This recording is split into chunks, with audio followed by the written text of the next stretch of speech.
Hello everyone, Dice here. Today's going to be a simple rundown of armor and protecting yourself in Cyberpunk Red with cover. No fluff, just an explanation as if I'm sitting right by you at your table. Now, this will also be the last nutshell video for at least a little while, unless there are other things that you want me to explain. If you do, let me know in the comments as always. So, Cyberpunk has always been called a deadly game, dangerous for characters outright. If you ask me, I feel that's a bad rep. It may just be due to not understanding how to really protect yourself in combat.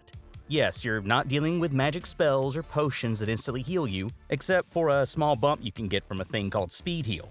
The best way to survive in Cyberpunk is to avoid getting hurt. Now you can do that by using both the right armor and the environment itself. This isn't a game where the world is oddly invincible except for whenever a GM wants everything to fall apart. Let's get into armor itself first though, before I go into cover. Every character needs to pack armor. And that is not a suggestion, that's a straight-up demand of the game.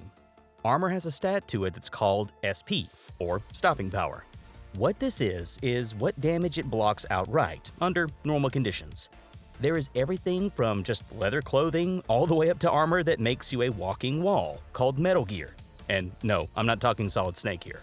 9 times out of 10, you're pretty much going to be using something called a light armor jack. Think of it just being right below bulletproof vest range of protection. By design, it'll have Kevlar and some plastic mesh sewn into it, keeping you good and safe. All armor looks like armor, unless you're packing something that is specifically made with a mimic kit or designed to be concealed like a laser light street jacket. Now, that light armor jack has an SP of 11. What that means is, if you're hit by something and it deals 11 damage or less, you actually take 0 damage. If it deals 12 damage, it goes over that 11 SP and you take 1 point of damage. Something else happens though when there's that little bleed through. Your armor will drop by 1 SP to signify it's been damaged. Mechanic-wise, this is called ablation. That's also how you can wear someone down who's wearing some thick armor. You only need to keep pinging for 1 or 2 damage at a time until you crack their armor down low enough to get some real damage through. There is one big weakness to high SP, and that's melee combat.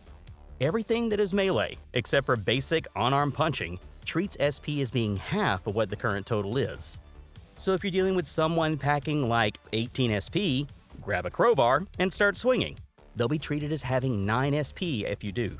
Martial arts also shreds armor. That's why martial arts is terrifying. Now it is not possible to stack armor. You can have something along the lines of like skin weave or subdermal armor, which are cyberware, and subdermal armor, it does have 11 SP itself. But if you pair it with a light armor jack that also has 11 SP, that does not mean you now have 22 SP. And if your worn armor jack gets damaged, the subdermal armor will be damaged equally. Back in 2020, stackable armor caused some major headaches, so this is not doable in Red. Now, even though you can't stack armor, there is another way to keep yourself covered, and well, that's cover.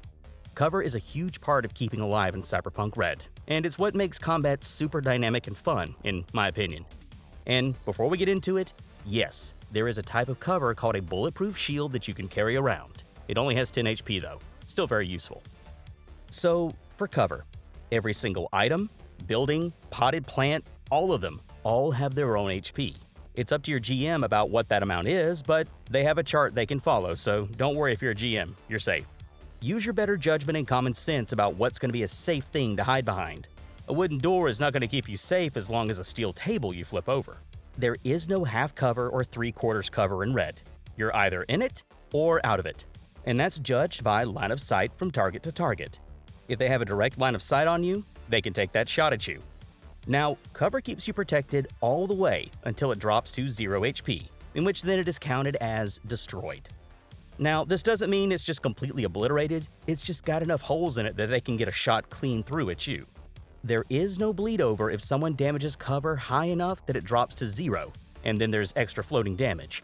So, if that concrete barrier that you're hiding behind has dropped to 0, and they still had 5 extra damage over it, that doesn't bleed through and hit you. Unless one exception happens: an explosion. This is why grenades are terrifying. If cover is dropped to 0 HP by an explosion, it is fully destroyed, and the full damage carries through, hitting you full on with it. Cover won't save you from a big boom, so know your enemy, know what you're up against. Popping in and out of cover is how you fight smart, but remember, The counter to someone popping in and out like that is a held action that is an attack. The moment you come around that corner, the held action can go off and pop! You're gonna get shot either way. So avoid being too repetitive. You're dealing with other human beings here. But remember that for yourself too, that if you're dealing with an enemy darting back and forth, but you can never line that shot up, hold your action, hold the attack, pop them when they come out.